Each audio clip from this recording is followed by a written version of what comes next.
Po úspěšné aktualizaci platebního terminálu ČSOB do režimu EET se na displeji objeví ikona EET.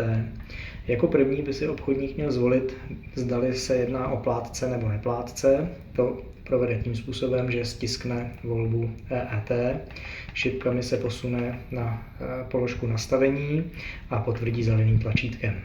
Znovu potvrdí zeleným tlačítkem a provede volbu, zdali se jedná o plátce či neplátce.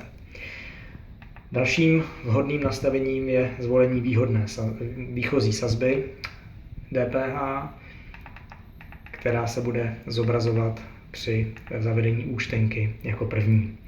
Červeným tlačítkem se vždy dostáváme o volbu zpět do základního výchozího menu. Transakci, ať již platební kartou nebo hotovostní, zahajujeme zeleným tlačítkem, zobrazí se nám výchozí obrazovka pro zadávání částek s celkovou sumou nákupu a můžeme přidávat na účtenku jednotlivé položky.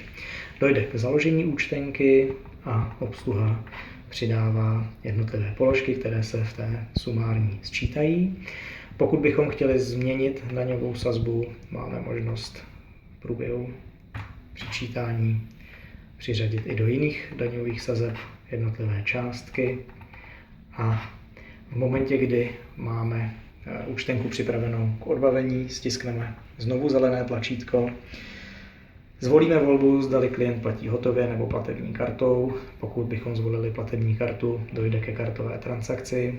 Pokud zvolíme hotově, zeptá se nás ještě platební terminál, zdali je součet v pořádku a zeleným tlačítkem potvrdíme celý nákup. Máme možnost si vytisknout doklad znovu, případně nikoliv. Potvrzení vždy probíhá zeleným tlačítkem,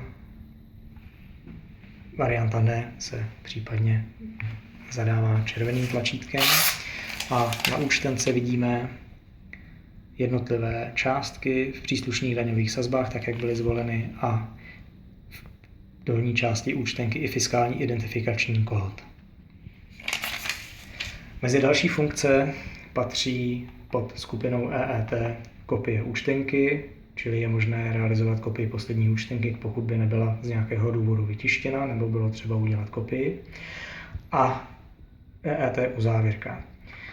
Každý den doporučujeme dělat EET uzávěrku, proběhne EET uzávěrka všech transakcí, které byly zavedeny na server státní správy, a následně se automaticky provede i uzávěrka kartových transakcí.